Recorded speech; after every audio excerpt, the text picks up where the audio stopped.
Megan. And Sue. The Spine Breakers. Sorry. My voice, like, did a weird thing and it distracted me.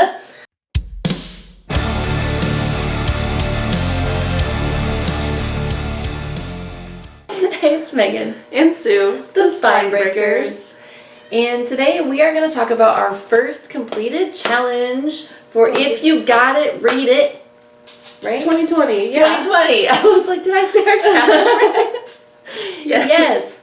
Yeah, we're a little bit behind, as usual. That's how we roll. I had a busy, awful January so far. Mine wasn't necessarily awful, but mine was busy too. Mine was just stressful. But I think things are getting back to normal for me. Yes. So hopefully I will get some more reading done.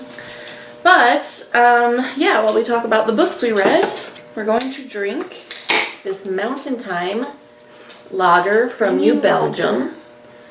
Can we get it close enough? Get it close. You see? I got a new further table away from the camera now. I got a new table and it fucked everything up. Yeah, so we haven't had this yet. It's just a lager. It's a lager. Cheers. Cheers. It's a pretty good lager. Tastes like a good lager. It's got some like flavor to it. Yeah, it does. Unlike some other lagers who are true. bland. There's Sasha. Do you want me to let her in? If you wouldn't trapped mind. back there. So, the first challenge for If You Got It, Read It was to read a book that had been on a past TBR.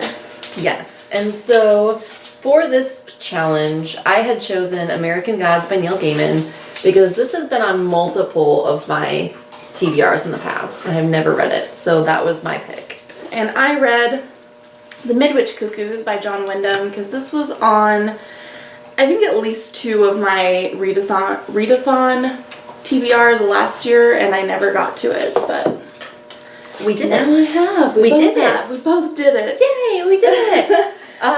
So what did you think of yours? I really enjoyed it. I mean, John Wyndham has been like a solid author for me so far. This is my 3rd John Wyndham. I did do a review of this that was posted last week. I'll link it below.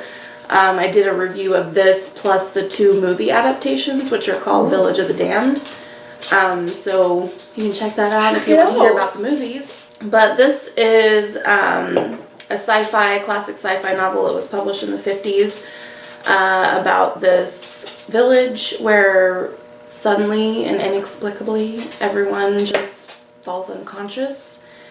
And when they wake up, everything seems fine. Until it is realized that all of the women who are able to bear children are pregnant. Oh, fuck. Even those who have never had sex. Oh, fuck. So, then they give birth to these normal looking, but maybe not so normal children. Oh, no. Mostly normal looking. Oh, no. Yeah, and I really enjoyed it. I think John Wyndham just tells like really good sci-fi with a little bit of horror stories, you know.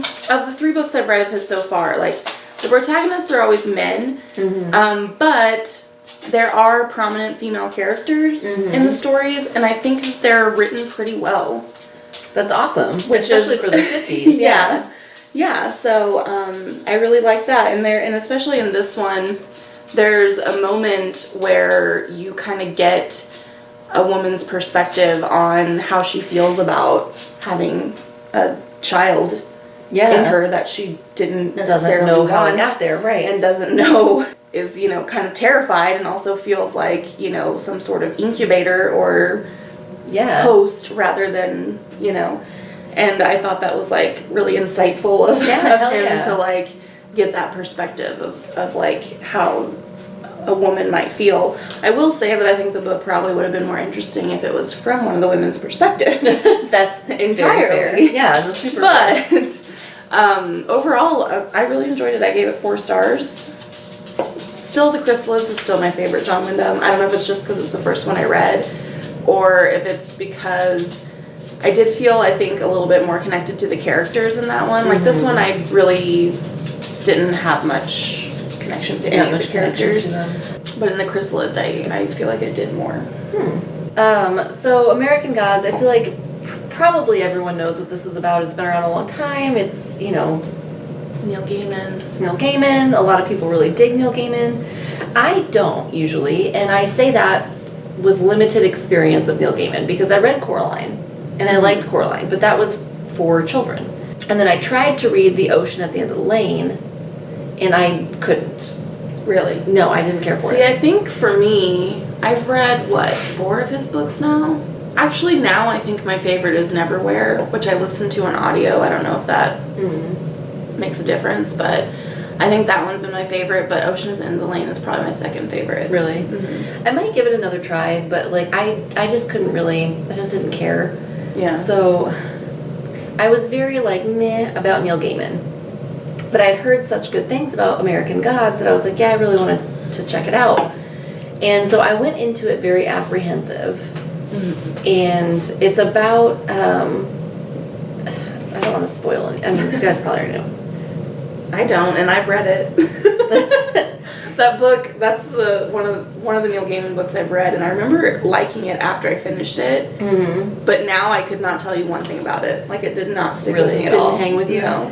I think I loved it because I love mythology, and I think like this is very like heavy on the mythology, but it's a war between old and new gods. So it's like old traditional gods versus like newer American gods. So like the god of media or technology or communications or whatever the fuck.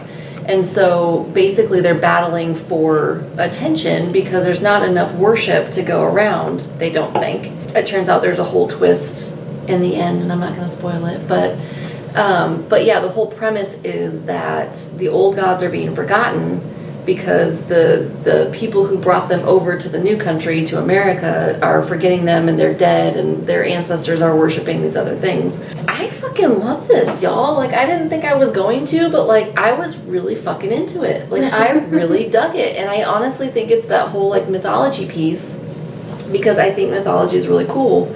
And I kind of I plowed through it. Like, I read it on a business trip. I read this on a business trip. Hey, look at us being productive. But yeah, like, and now I want to watch the TV series. Like, I really fucking love this. Nice. Yeah, the main character, Shadow, kind of gets pulled into this. And I really liked him. I feel like he could have been perceived as being, like, really underdeveloped. But I think that that's addressed in the book, because I think that's who he is as a person. Like, I think as a human, he's one of those people who, like, goes through life and isn't really living. He's just doing the next thing he feels like he has to do. Or he's doing something for other people or, you know, the people he cares about, rather than, like, knowing who he is and what he wants. And so I think that, like, it could be perceived as him being underdeveloped, or, like I said, it is really addressed in the book that, like, he is one of those humans who just coasts through life and doesn't ever really do things because he feels alive or wants to feel alive. But I loved it. And I don't want to say too much about it because I don't want to spoil it. So we both had good experiences for our first challenge. Yeah, we totally did. And I honestly was really nervous about it because this has been on so many of my previous TBRs. I was like, I'm going to slog myself down right at the beginning of the year. Yeah. You know. I figured I would like this because, like, I just feel like John Wyndham is, like, pretty solid author. And he comes highly recommended by Sam from Sarcasm and Sci-Fi. Yep. So, yeah, I mean, I feel like John Wyndham's a solid. Yeah. Neil Gaiman is really iffy, but yeah, I definitely don't love him as much as a lot of people do. But I didn't really get the hype. And, like, after reading American Gods, like, I can understand, like, if this was, like, the first or only thing you've read of his, like, I get it. Because I really did love it. So, our next challenge that we plan to do a video about is read the book you've owned the longest. We both started them. I barely started mine. I was reading mine again on my business trip, and since it's a book with plant titties on the cover, I was also kind of using it as a social deterrent. I don't know if anyone would notice the titties. That's what Jeff said. Like, my boyfriend was looking at it too, and he said, like, I don't think if you were just reading this, like, and somebody were looking at you, I don't think that they would notice that the plant has boobs. Yeah. I'm surprised that I even noticed when I was shopping. But I remember I'm so just glad you immediately did. being like, that plant has boobs. I am so glad that you did, because like I don't, I feel like I'm not disappointed. Yeah. So tune in next time to hear about the plant titty book. yeah. And my book, which probably will be less fun. I mean, how can you beat plant titties though? Like that's not really a fair. Yeah, You it's know, not a fair match. it's not a fair match, but. And this beer is a good lager. It's pretty You know? decent. It's a lager. It's so definitely not, not, my super- favorite kind of beer or No, anything. But it's not super exciting, but it's pretty decent. yeah. All right. So if you're participating in the If You Got It, Read It If you challenge, gotta read it, then let us know how you're doing. yeah. How many Sorry. books have you read so far? Yeah. Sorry, I haven't done a great job of keeping up on social media with it either because, again, stressful, busy month so far. Yeah. Also, I'm bad at social media anyway. I'm not the best at it. I should just let out a long, audible sigh. She is so sick of our shit. All I can see is her nose and her paw. Yeah. I can see her booty. Oh, SueCee. Yeah, hopefully we'll have that out soon. We were hoping to do like 2 a month, but obviously Yeah. that hasn't happened so far. Also, I was hoping that I could start my longest book already and be working on it. But I haven't done that yet. So probably our Read Your Longest Book is going to be delayed because my longest book is a doozy. Yours is a fucking doozy. Yeah. Yeah. And if I'm not into it, I might just go with my second longest book or something. Yeah, and to be fair, like I didn't really actually find my longest book. I just found one that I had that was like one of my longest and was like, yeah, that'll work. Yeah. So I did see, though, I was flipping through Infinite Jest, and there is a lot of footnotes, but they're all, like, in the back. Oh. So I could just not read them. Oh. You could. Because I was like, when they're on the bottom of the page, I feel compelled to read them because they're there. They're right there. But if I gotta flip to the back to do it, Fuck it. fuck that. Fuck it. Fuck the Yeah. footnotes. No, just Who read the... flips to the back to read footnotes. Nobody who read the original text read it with footnotes. I probably won't read those footnotes. No. Maybe that makes me a fake reader or something, but Hashtag fake reader. footnotes are the worst. Footnotes suck. Footnotes Yeah. are terrible. Looking at you, So- David Foster Wallace. He's dead. In the grave. As soon as I said looking at you, I was like, fuck, he's dead. Never mind, gonna roll with it. Looking at you, ghost of David Foster Wallace. That's it. Thanks for watching. That's it. Yeah, we'll see you next time. Bye. Bye.